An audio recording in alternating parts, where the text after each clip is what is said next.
ஆச்சி மசாலா. எந்த சமையலும் ருசி தேடும் ரகசியம் 20 ரூபாய்.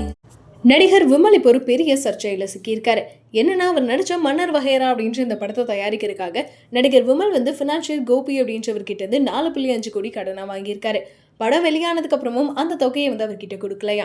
அதுக்கப்புறம் அந்த அமௌண்ட் வந்து செக்காக கொடுக்குறேன் அப்படின்னு சொல்லிட்டு நம்ம கோபி அவர்கள்கிட்ட இருந்து விமல் அவர்கள் கொடுத்துருக்காரு. ஆனால் அந்த செக்கை வாங்கின கோபி அவர்கள் பேங்க்ல போய் போடும்போது தான் தெரிஞ்சிருக்கு அதில் பணம் இல்லை அப்படின்னு சொல்லிட்டு. இதை தொடர்ந்து 4.5 கோடி செக் மோசடி அப்படின்னு சொல்லிட்டு விமல் மேலே வந்து தயாரிப்பாளர் கோபி சென்னையில் இருக்கக்கூடிய சின்ன கேஸ் எல்லாம் விசாரிக்கக்கூடிய நீதிமன்றத்தில் கேஸ் போட்டிருந்தாரு. இந்த வழக்கு விசாரணைக்காக நடிகர் விமலும் வந்து ஏற்கனவே நீதிமன்றத்தில் ஆஜராகி இருந்தார். அவர்கிட்ட விசாரணையும் நடத்தப்பட்டு வந்துச்சு. ஃபினான்ஷியல் தரப்புல இருந்து வக்கீல் ஆர் வெங்கடேஷ் அப்படின்றவர் தான் ஆஜராகி வாதாடினாரு. இந்த வழக்கு விசாரிச்ச நீதிபதி இன்னைக்கு இந்த கேஸுக்கு தீர்ப்பு கொடுத்திருக்காங்க. அதில் விமலுக்கு எதிராக சுமத்தப்பட்ட குற்றச்சாட்டுகள் எல்லாமே உண்மைதான் அப்படின்னு சொல்லி நிரூபிக்கப்பட்டிருக்கு.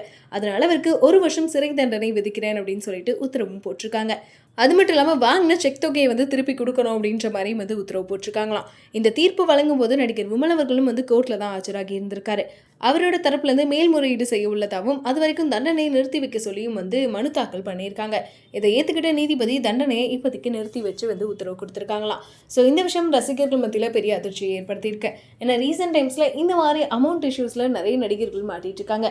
அதில் விமல் அவர்களுக்கு வந்து இந்த விஷயம் ரொம்ப நாளாகவே போயிட்டும் இருக்கு.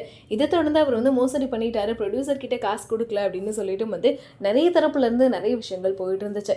கொஞ்ச நாளைக்கு முன்னாடி இது ஒரு பெரிய சர்ச்சையாகவும் மாறிச்சு. அதை தொடர்ந்து இப்போ நீதிபதி வந்து உத்தரவு கொடுத்துமே வந்து அவருக்கு 1 வருஷம் தண்டனை கிடைக்க போகுது அப்படின்ற விஷயம் ரசிகர்கள் மத்தியில் அதிர்ச்சியை தான் ஏற்படுத்தி இருக்கு. அது மட்டும் இல்லாமல் இதுக்கப்புறம் இன்னும் என்ன நடக்க போகுது, அவர் வாங்கின அந்த அமௌண்ட் வந்து ப்ரொடியூசர் கிட்ட வந்து கொடுத்துருவாரா, இல்லைனா வந்து விமல் அவர்களை கைது பண்ணிடுவாங்களா அப்படின்னு சொல்லிட்டு நெட்டிசன்கள் மத்தியில் பல கருத்துக்கள் வந்து போயிட்டு இருக்கு. அது மட்டும் இல்லாமல் மன்னர் வகைரா படம் ஆல்ரெடி ரிலீஸ் ஆகி வந்து மக்கள் மத்தியில் இருக்க நல்ல வரவேற்பும் கிடைச்ச நிலையில் இருந்தாலும் அவங்க எக்ஸ்பெக்ட் பண்ண அமௌண்ட் வந்து கிடைக்காத காரணத்தினால தான் ஒரு வேலை அவர் கொடுத்துருக்க மாட்டார் போல அப்படின்னு சொல்லிட்டு ரீசெண்ட் டைம்ஸில் விமல் அவர்கள் வந்து நிறைய விஷயங்கள் பேசுகிறதுலாம் ட்ரெண்டுப்பா அப்படின்ற அளவுக்கு வந்து தொடர்ந்து சோஷியல் மீடியாவில் வந்து ஒரு ட்ரெண்டான ஆளாக தான் இருந்துட்டு இருந்தார். இதுக்கு நடுவில் திரும்பியும் வந்து இந்த மாதிரி ஒரு சர்ச்சை வந்து அவர் இதில் சிக்கின விஷயம் இவரோட கெரியரை எப்படி பாதிக்க போகுது அப்படின்ற மாதிரியும் வந்து பல கேள்விகள் வந்துட்டுருக்கு. இதுக்கப்புறம் இந்த கேஸில் என்ன நடக்க போகுது, விமல் அவர்களை கைது பண்ணுறாங்களா இல்லையா, இல்லைனா அமௌண்ட்டை வந்து கொடுத்து இவர் இந்த பிரச்சனையை வந்து செட்டில் பண்ணுறாரா அப்படின்றதெல்லாம் வெயிட் பண்ணி பார்க்கலாம்.